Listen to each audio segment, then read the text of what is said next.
Hi guys, today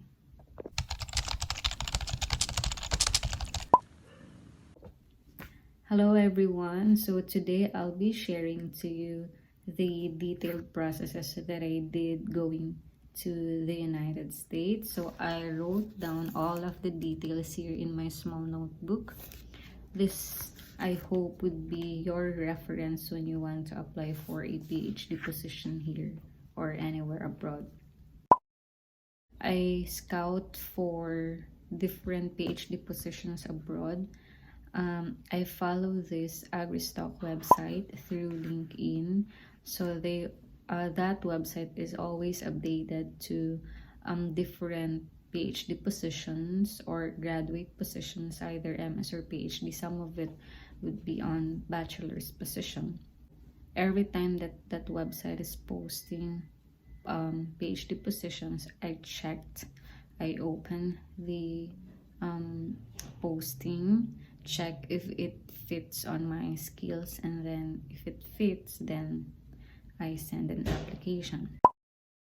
If you're already sending a lot of application letter, including the curriculum vitae and the references, you just need to wait for the result. So if you would be shortlisted, your supervisor would contact you, or the HR team would contact you for an interview process. I think I applied earlier May of 2022, and then I received an email from two universities. Actually, the other one is not a university, it's a research institute from Germany. So I received an email. The first university that replied to my application was here in North Dakota State University, or NDSU. So my supervisor right now interviewed me, and I felt like I don't know, I felt like it was not my best interview. So I didn't expect that she would ask me personal questions, like she asked me what's my routine, how do I manage stress, I guess, if I will be given a problem and I do not know how to solve it, like what's my first approach. So that's all were her questions, I guess, and it's like she's really want to get to know you. So it's all personal questions, nothing like really on the technical aspect, I would say. So the second one was I was not interviewed, but I got shortlisted at Saskatchewan University in Canada. So the professor or the supervisor emailed me that I belong to top 20 students who got shortlisted, and I waited for his update. So I think I waited for 2 weeks, and he sent me an email that unfortunately someone really fits the position. So it's totally fine with me. And then the last one that interviewed me was from Jülich Research Institute in Germany.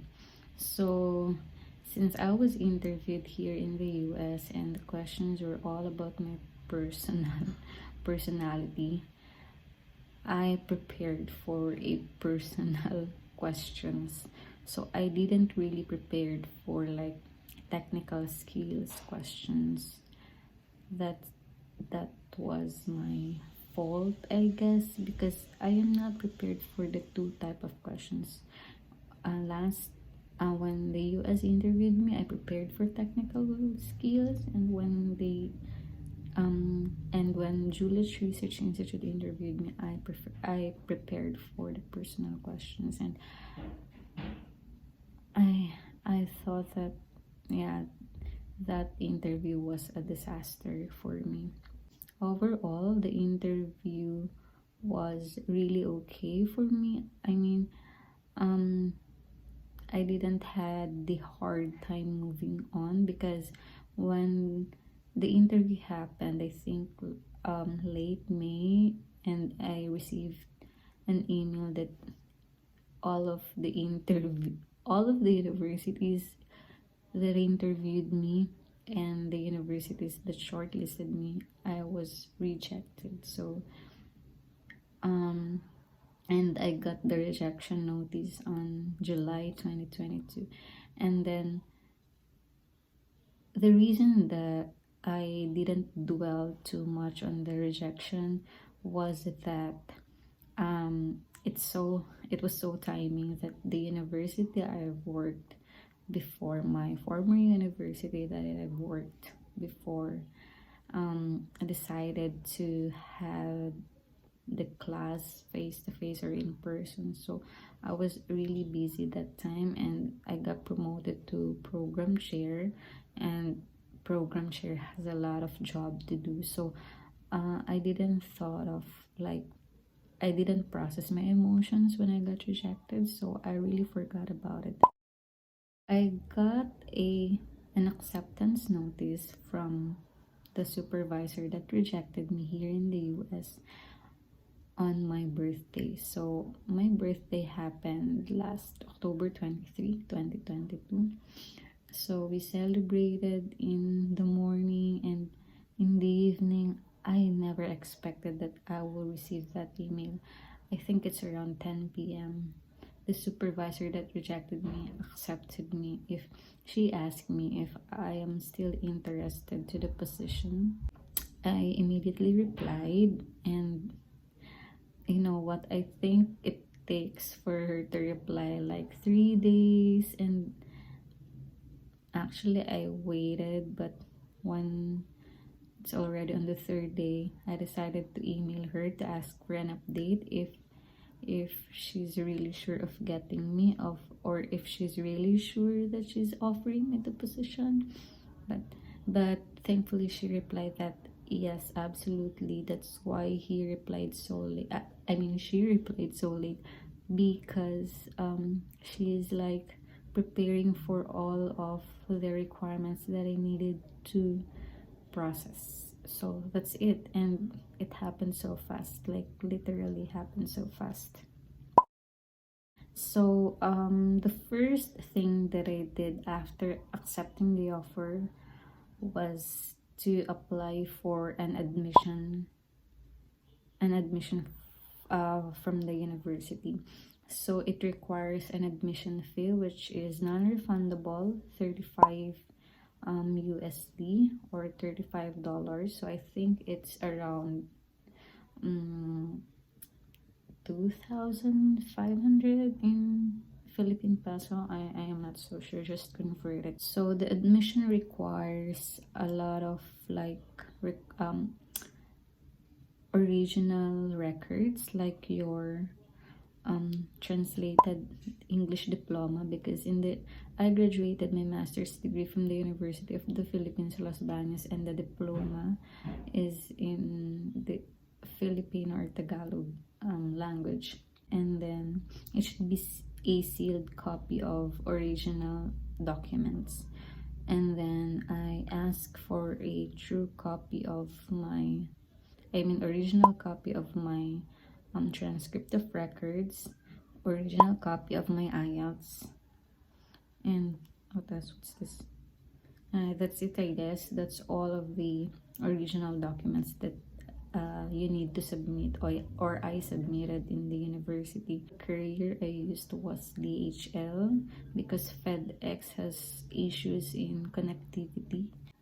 I guess that's it, but I just want to share to you that it really happened so fast. Like, my supervisor told me that I only have 12 hours to do everything. Like, I need to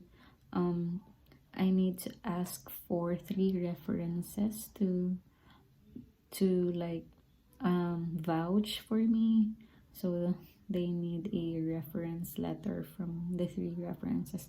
So I remembered she emailed me the timestamp here. I think would be like morning, and then or afternoon, like if it's 1 12 noon here.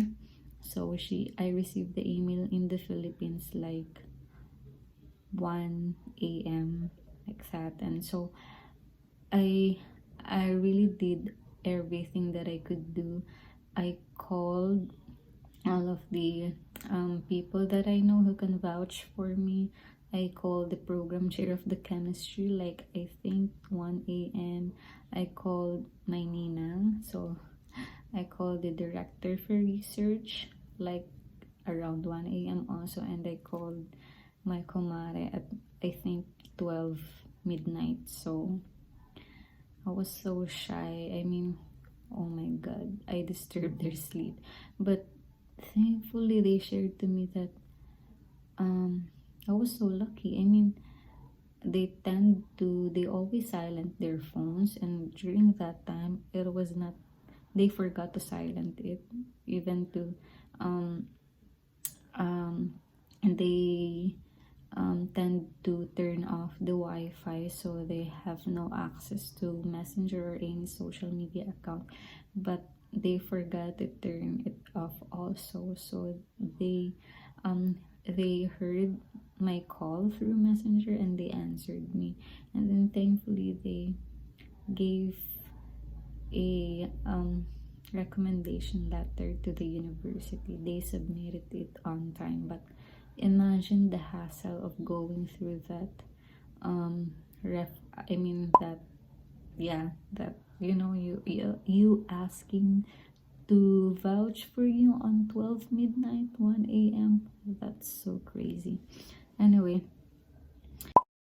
the next thing that I did was wait for the result of the admission decision. So I don't remember, I think I waited for 2 weeks for this. So I submitted like October 31, I guess, and then I received the decision like November the second week, like 12, 13, 14, anything between that date. And I'll just put everything of a picture of decision letter, admission letter. And then the next thing I did was house reservation. So I will show to you how did I reserve a housing. So I am currently here now in the university's apartment. It's much expensive compared to off-campus apartment.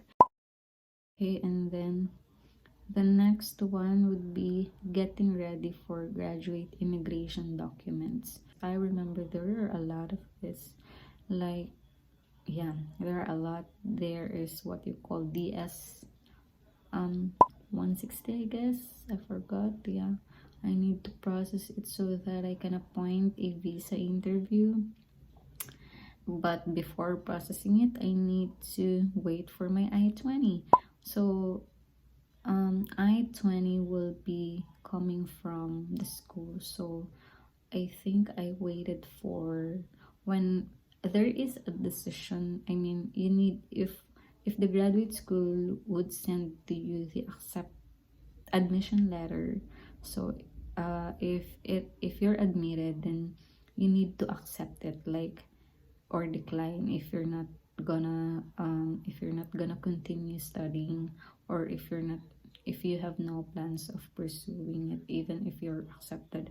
So you need to accept. Right after accepting it, they will send you a form that you need to fill out, and that's for the I-20 that they will process.